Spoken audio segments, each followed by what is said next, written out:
Hello everyone, I'm Joe Jumpstart, and this is the Jumpstart Video Productions podcast. And in today's discussion, I'm going to throw out some terms and weave a discussion about video production around these terms.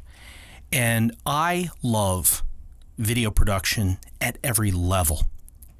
All of us are in a different place. And as it goes when you have a boat at the dock, the rule is, as the boat owner, you have to understand this. Someone always has a bigger boat. And you could have a great boat, a boat you're really proud of. You could have a 22-foot ski boat and be out with the kids, having a lot of fun. You got the family on the boat. It's a great day for boating. And somebody rolls up in a 30-foot ski boat, the big ski nautique. Somebody always has a bigger boat. Then there's somebody to the left of you that might have the fishing boat. And they just want to do a little fishing. They got the little boat with the troller on the back. They got a little electric motor. They're just going to go off and do a little fishing. Everybody's in a different place. There's always somebody with a bigger boat. And let's acknowledge that as we explore the world of creative services, that there's always somebody with a bigger and better project. Somebody always has a bigger and better lens. Let's be honest. And of course, there's the idea that you could have a little lens envy when you're at the football game and you see somebody with the 500 millimeter Canon, the sports lens. You got a little lens envy. Somebody always is going to get a bigger and better award. Somebody's always going to have a bigger and better project. It's just the way it goes. And then there might be people that come to you and say, hey, what you did was really good with that. And somebody new in their career or somebody that chose a different career path in the creative field and likes the work you're doing. But the point being is as we explore the different areas of video production, the different areas in the creative field, that we all acknowledge that all the work we're doing is good, that everything that we're doing is important, and everybody finds their own path. So as I talk about the event videographer versus the commercial videographer, we must keep it in perspective that all of these roles are important in our business, in the industry. So let's think for a minute about the idea of the event videographer versus the commercial videographer. There are videographers who are extremely passionate about shooting weddings and personal events. And I got to tell you, this is a ton of work being in this business. The customer service alone would kill some people. You really have to have a knack for understanding how important the wedding is. Now, Jumpstart Video Productions is not in the business of shooting weddings. Occasionally, there might be a reason why we might shoot a recital or a play or some sort of pageant, let's say. But for the most part, we're in the business of video for business. But there's no reason to turn down a call if somebody says, hey, we're going to put on a production and we'd like to have it professionally recorded. That's well within the scope of what we do. But weddings are an entirely different kind of video production. And if you're going to commit to a bride, you need to be in this business and you need to do it well. So when you hear the term event videographer, you do think of a person that shoots events. But you have to remember, there are also corporate events. There are also events that are a sporting event, right? But a commercial videographer, you think of somebody who is mostly engaged in video for some business purpose.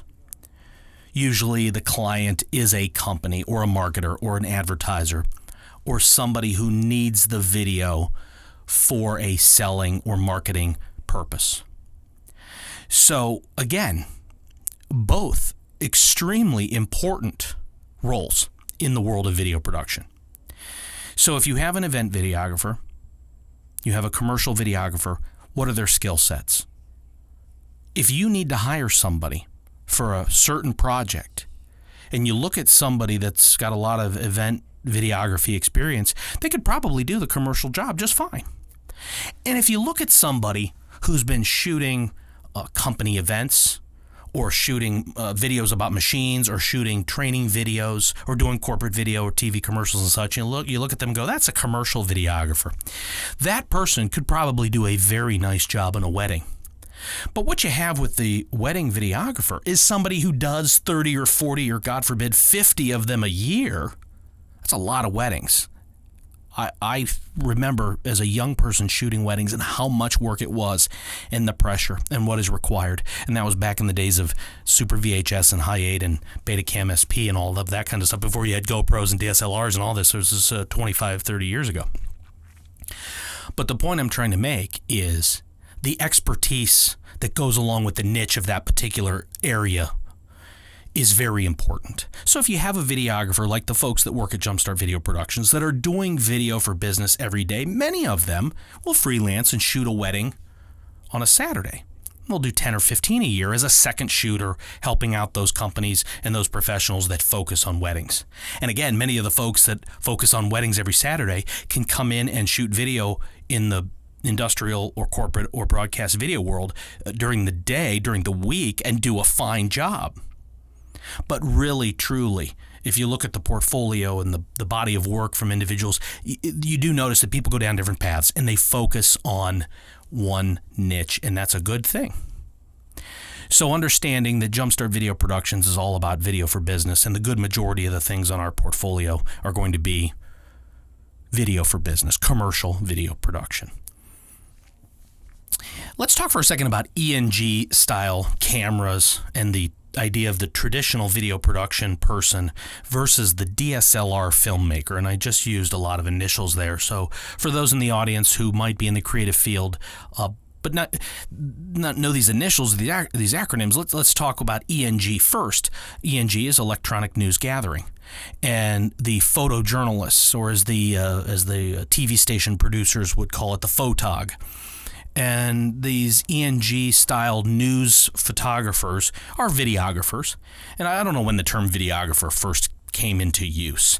Maybe in the 80s would be my guess. But you were probably a film crew up until the 70s. And then as video cameras became more capable and being used in news gathering instead of film cameras, probably in the 70s or 80s, or probably when that transition happened, then the idea of the videographer came in.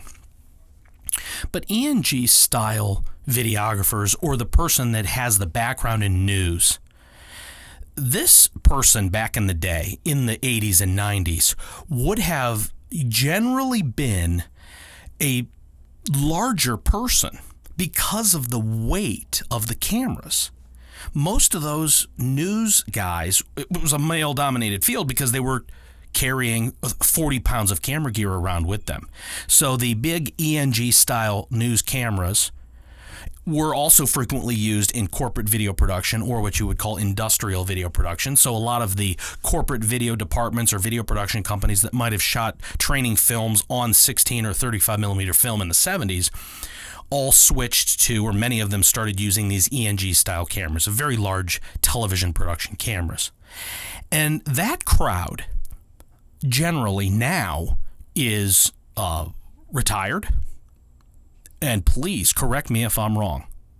But it's almost a lost art, or it's almost an entire generation. And frankly, I would love to do an entire series where we interview those who started in corporate video or in television when it was shot on 16 millimeter film, and then made that transition to shooting on Sony Beta SP, or maybe even shot on tube cameras and then the 3-chip cameras and all those ENG style cameras that were huge.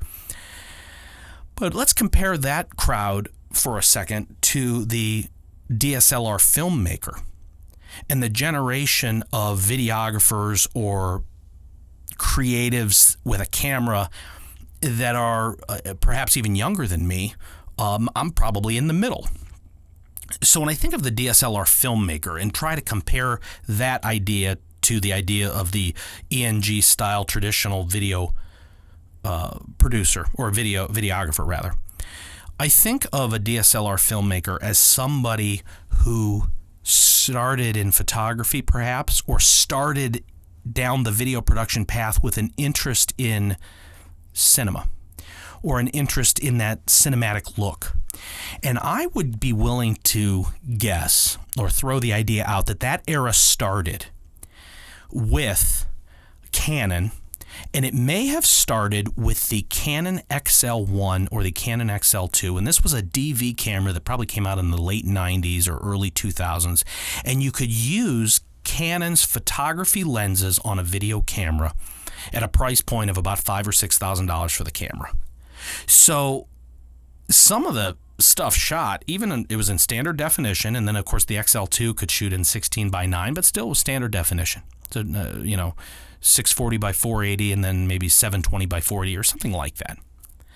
But this is where I think that the era of the young filmmaker making video that looked cinematic started, is with the Canon XL1 and XL2.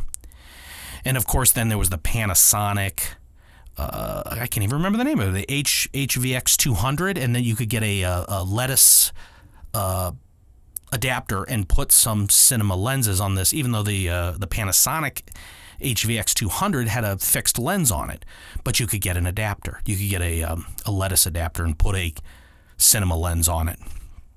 And the Panasonic looked good already. The Panasonic, though, shot 1080.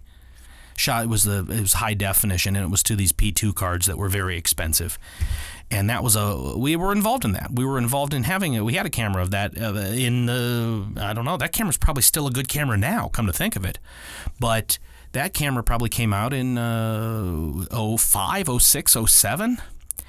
But the idea of the traditional videographer shooting industrial films and corporate video with an ENG style camera, and then there was this generation of those DSLR filmmakers, and they all got into video production, and there is a generational gap. There is a difference in my mind. And there are some, and these folks are probably my age or older, so they're in their 50s and 60s, that lived through the era of shooting with a Betacam SP on your shoulder. And some of them embraced the change or embraced the trend to move into these smaller and more capable cameras. And some of the diehards that I know were just absolutely opposed to having these tiny cameras, they called them. These kids with cameras are ruining the business. I'll never forget that. And at one point, I think I was a kid with a camera ruining the business. I did have a Canon XL1 and an XL2, and we went and shot local cable commercials and corporate video on them.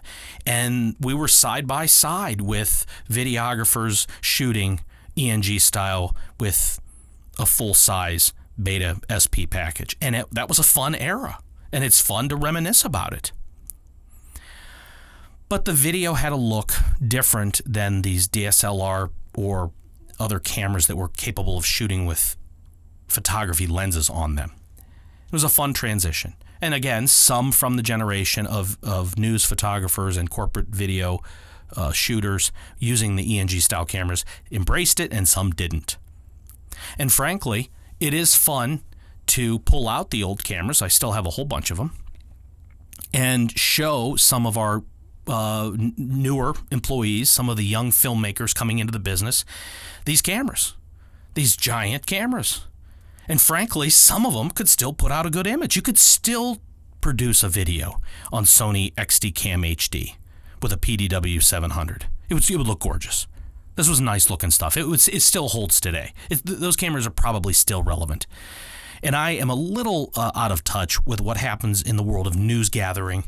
I mean, I see video crews out shooting news all the time, and I have to admit I see a lot of news folks using some ENG style cameras, but I do see a lot of news gathering on C100s or DSLR style cameras. I see some news gathering on smartphones. In small markets, this happens, and it just boggles my mind.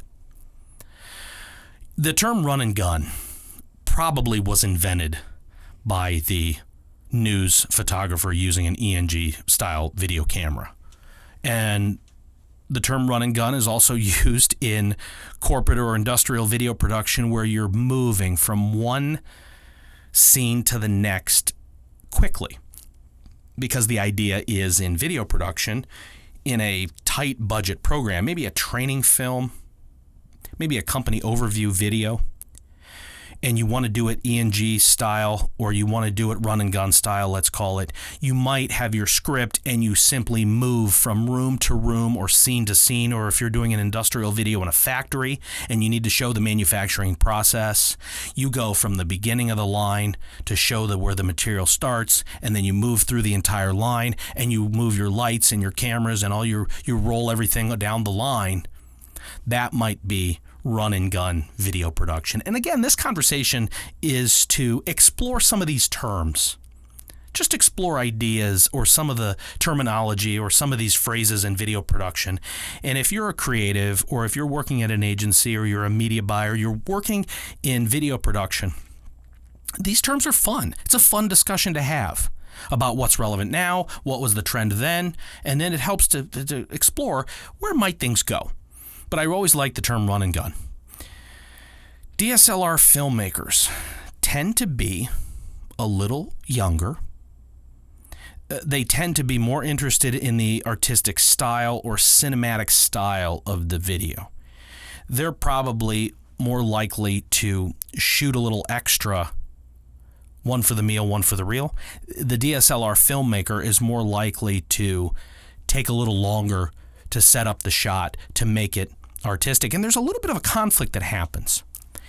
If a client is trying to do a corporate overview video and they want to move through the company and move through the offices and show a couple of different areas and show a couple of different people doing different tasks at the company, maybe show some of the manufacturing capabilities, maybe show some of the design center, maybe show people working at a front desk to show customer service, any number of shots on the shot list. The DSLR filmmaker might be a little more resistant to moving on to the next shot. And we all want to do a good job. Nobody wants to be rushed. But somebody that is doing a run and gun approach might be a little more accommodating with the client's request to wrap it up, let's move on to the next shot. Whereas the DSLR filmmaker, and this is no dig on the DSLR filmmaker, but they might be interested in, let me have one more take at this, let me adjust the lens, let me move some lights, let me have 3 or 4 more takes on this because I'm going for a certain look. And that is where business and creative can sometimes have a conflict. The idea of weddings and personal events, it is hard at times for a company engaged in commercial video production, as we always say, corporate video, training video, or TV commercials, or social media video, all with a business purpose.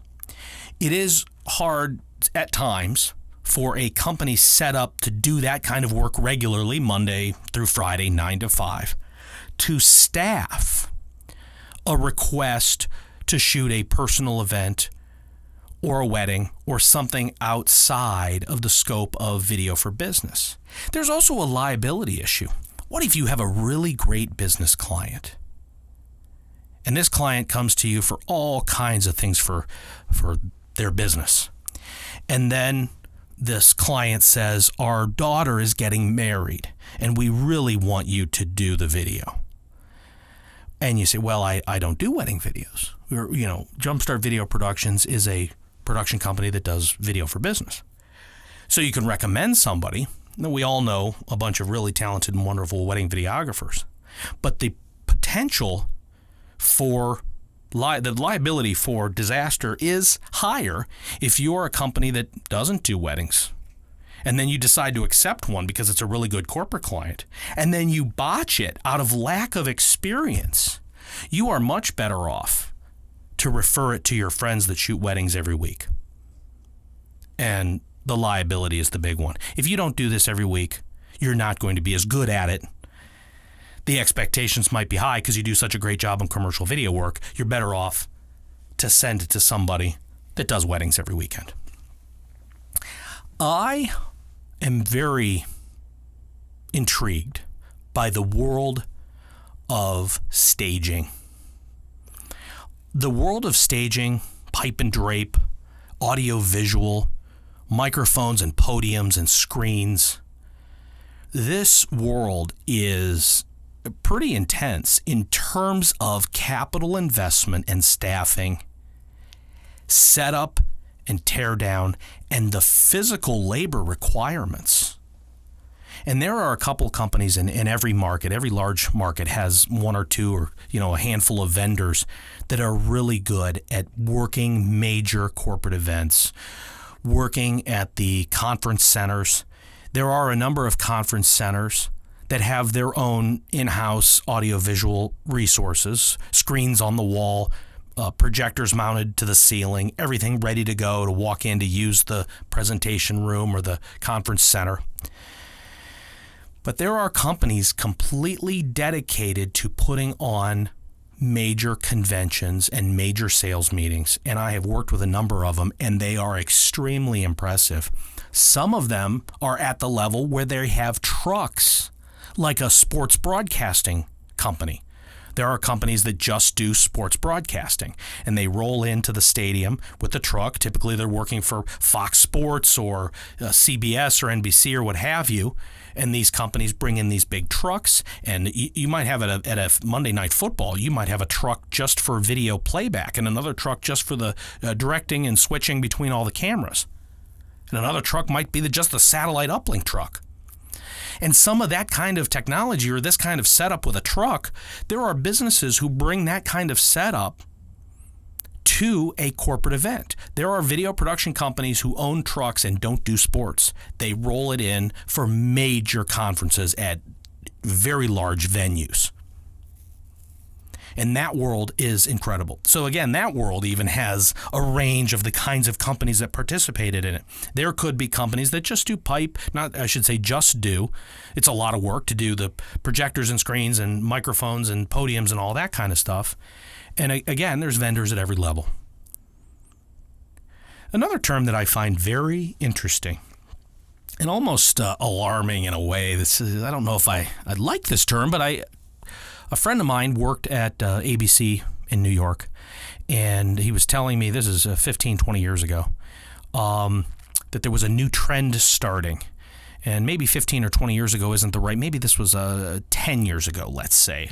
More than a decade ago for sure, that the idea of the predator came into play.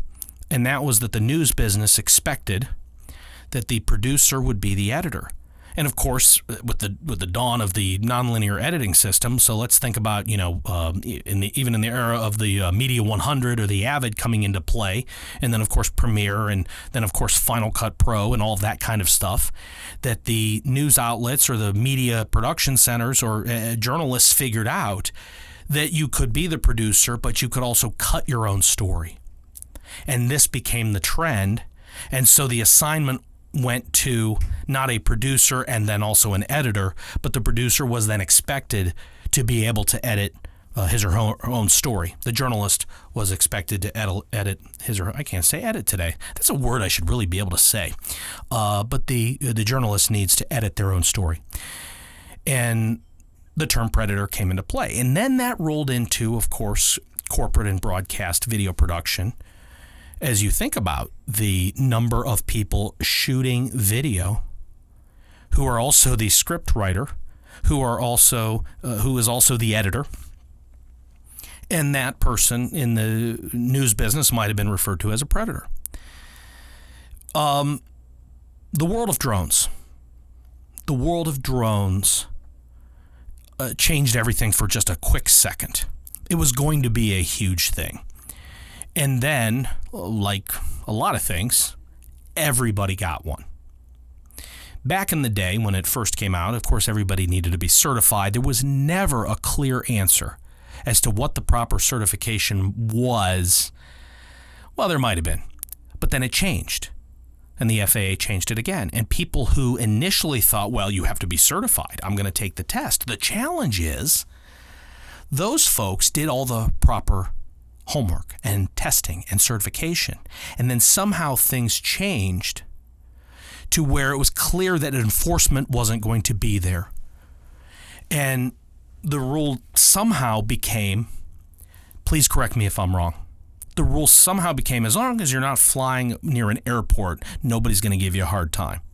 And so all of those who went out and got the proper insurance and the proper certification and even started a business where they were simply going to be a drone camera operator, then everybody got a drone. Then the drones that came out that were $500 and $1,000 and $1,500, like a lot of technology, turned things upside down, disrupted the business slightly. My belief is you should have the proper insurance and the proper certification to go out and get a drone shot. But there are certainly in some areas of the business, maybe there's some real estate companies or maybe there's some applications where, you put the drone up in the air, you take a picture of a house and you sell it to a real estate agent for $100 and you did it with your $500 drone. This has to be a thing. I know that it is. And it's not something that we do as Jumpstart Video Productions, but you know that it exists. And how could you have a discussion about some trends in video production or some of the technology or the idea of the change between the Eng style filmmaker or videographer and the DSLR filmmaker, and you run through all these different ideas, and how could you not think about the idea of the drone business and how that is a very young business and how much it's changed already from when drones came out. And now there is, of course, in Hollywood, companies that can put an Arri Alexa or a Red on a drone that is, that you have, $200,000 worth of equipment in the air. And the controls you have and the shots are programmed, and of course all of the liability insurance and certifications and proper permits are in place. And those companies are probably fairly safe from the threat of real estate agents buying drones and doing their own thing at a property without a proper license or without any proper insurance. It's a whole different world. So we have to think it through. What are we doing in video production and what the right things to do are, but the discussion today is revolving around all these terms and all these ideas of the event videographer versus the commercial videographer, and where are we in the business. And when you're making a decision about what kind of vendor you want to bring to your company to shoot video, what's our plan for creating images? And you begin shopping for video production vendors, creatives to come in and work for you. Do you really need to know this whole backdrop, this whole background, this whole discussion about all the different terms and about videographers that might feel like somebody has a bigger boat? And then there's these yahoos on jet skis. You ever go out on the lake and there are people on the wave runners that are just not following the proper code and etiquette of being on the lake? And why not? I had a wave runner once. I loved chasing boats, riding the waves and all of this, but at some point I began to realize I'm a yahoo. And the dad that has his boat out there with his kids on it, and maybe even another group of kids being pulled in a tube, does not want these yahoos on a wave runner behind you. And there's a lot of us in the video business that watch what goes on, and you cannot judge. You cannot judge. But you also don't want to be that yahoo. And frankly, if you're a professional and you're operating a video production company and you went out and bought a drone, and then you didn't have the proper insurance, and you go to do a shot of a building for a client, and you damage a car in the parking lot by crashing into it, you're going to have some problems. But that's something you need to think through before you make the choice to go do that. And of course, the companies that say, well, because of all this technology, you're now going to be the predator, you're going to shoot and edit and do. That's the nature of return on investment in video for business. How much can we get out of the content we need to create, and that how much can we get out of that budget? And this is a crazy world we live in. And we always go with the idea that the client is always right. But in thinking through all these trends and all these terms, who is in the best position to agree with what you're asking? The DSLR filmmaker, the drone pilot without a proper license, the wedding videographer, the company that's going to bring in pipe and drape. Who's the best vendor? maybe it is a good idea to understand some of this, some of the trends, some of the technology, and some of the history of how all this came to be. Find us online, youtube.com/jumpstartvideo, and of course on Twitter and Instagram at Jumpstart Video. We are Jumpstart Video Productions, and we are glad that you listened. Have a good day.